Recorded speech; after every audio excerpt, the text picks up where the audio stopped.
तो जनन वह प्रक्रिया है जिसके द्वारा जीव अपने समान संतान उत्पन्न करता है और इसके माध्यम से वह अपने वंश को आगे बढ़ाता है और ये एक बहुत ही महत्वपूर्ण प्रक्रिया है। अब इसके बाद बात आती है कि जनन कितने प्रकार का होता है।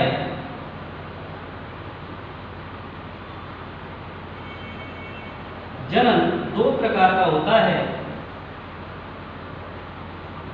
नंबर 1 अलैंगिक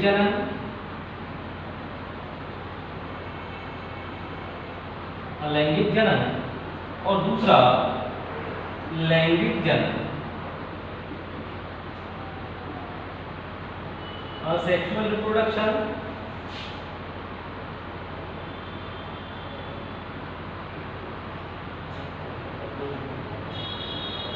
और सेक्सुअल रिप्रोडक्शन।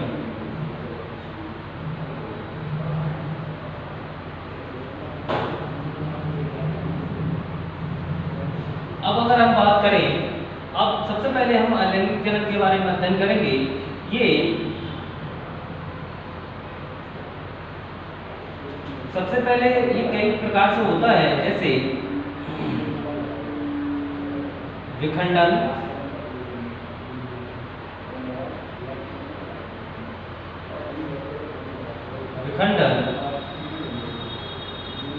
दूसरा जो इसका होता है मुकुलन,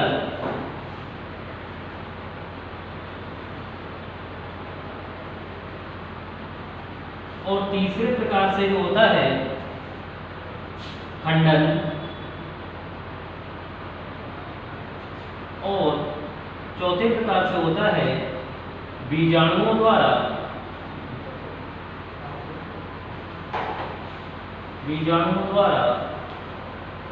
जनन। और इसके बाद अगला जो आता है कायिक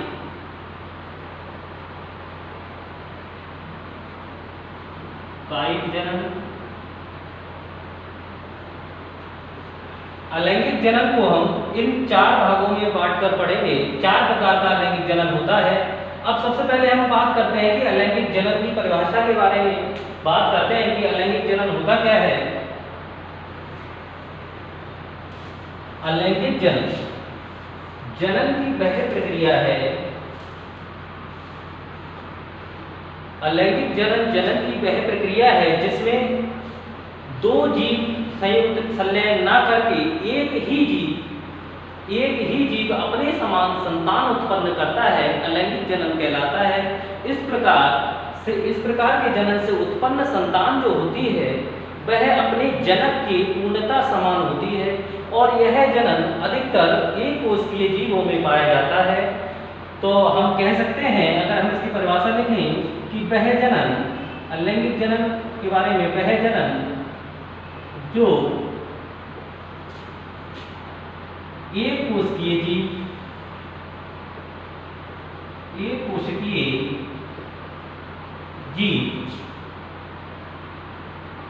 जीवों में पाया जाता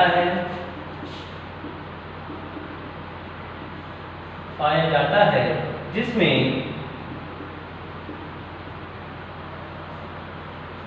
2 जीव आपस में संलयन ना करके एक ही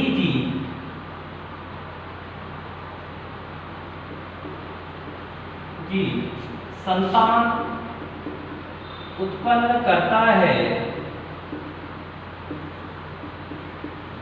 क्या कहलाता है? अलैंगिक जनन कहलाता है। असेक्सुअल रिप्रोडक्शन कहलाता है। और इस प्रकार से उत्पन्न संतान जो होती है अलैंगिक जनन कहलाता है। इस प्रकार उत्पन्न संतान पूर्णतः अपने जनक के समान होती है।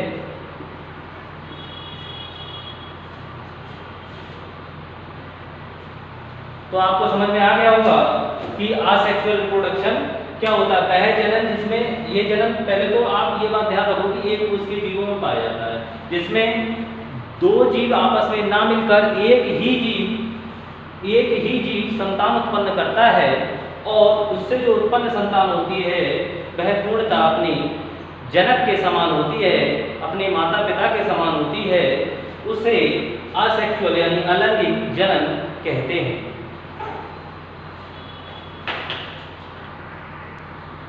अलैंगिक जनन के प्रकार में एक हमने अभी आपको बताया था विखंडन यानी फ्यूजन, ये एक अलैंगिक जनन का प्रकार है।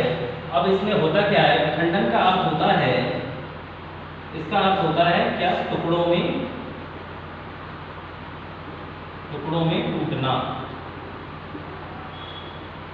टुकड़ों में टूटना। विखंडन का अर्थ होता है टुकड़ों में टूटना यानी बंटना। कहने का मतलब ये है कि इसमें एक जीव अनेक भागों में टूटकर नए जीव उत्पन्न करता है। और इस विखंडन को, ये विखंडन है, ये दो प्रकार का होता है। नंबर 1 द्विविखंडन,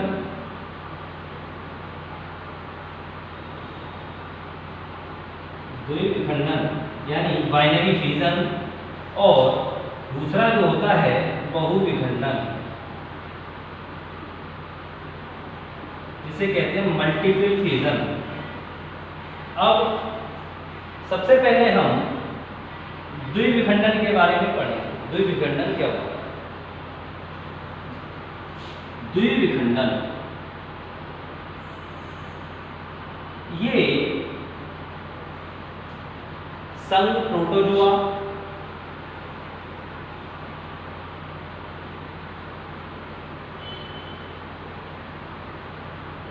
प्रोटोजोआ, जैसे अमीबा,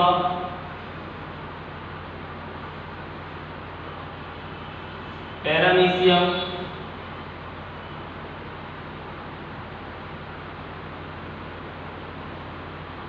आदि में पाया जाता है।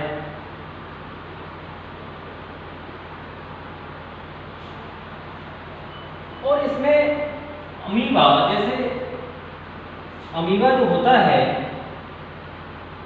वो दो भागों में, उसका केंद्रक जो होता है, जैसे आपको अपने एक चित्र के माध्यम से समझाऊंगा। जैसे ये एक अमीबा है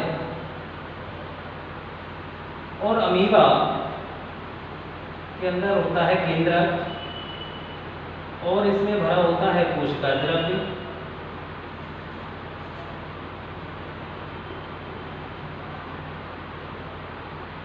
केंद्रक, कोशिका द्रव्य,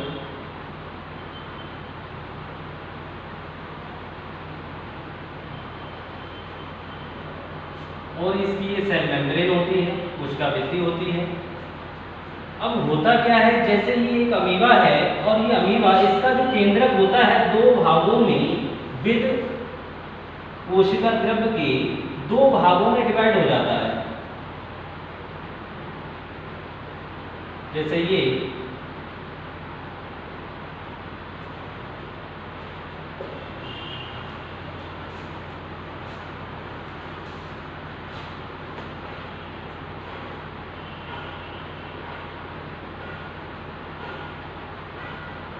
इस तरीके से केंद्रक दो भागों में डिवाइड हो जाता है और डिवाइड होकर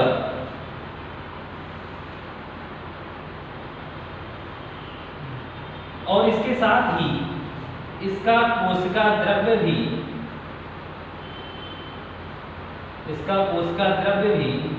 विभाजित हो जाता है और दो नए अमीबा का निर्माण होता है। इस प्रकार से हम कह सकते हैं कि इनका जीवन काल जो होता है बहुत अधिक होता है, क्योंकि यहाँ पर आपने देखा एक ही जो कोशिका थी, एक ही अमीबा था, वो 2 अमीबा में परिवर्तित हो गया। इसी तरीके से 2 से 4, 4 से 8 इसी तरीके से ये चलता रहता है। तो कहने का मतलब ये है कि द्विविखंडन जो है संघ प्रोटोजोआ के अमीबा पैरामीशियम आदि में पाया जाता है। इसमें केंद्रक विभाजित होकर 2 भागों में बढ़ जाता है और इसके साथ ही कोशिका द्रव्य भी बढ़ जाता है और इस प्रकार 2 नए अमीबा का निर्माण होता है। इसे द्विविखंडन कहते हैं। अगला जो है विखंडन का बहुविखंडन, ये बहुविखंडन जो है, अब इस बहुविखंडन में क्या होता है कि इसमें प्रतिकूल परिस्थिति आने पर कोशिका के चारों ओर एक आवरण बन जाता है।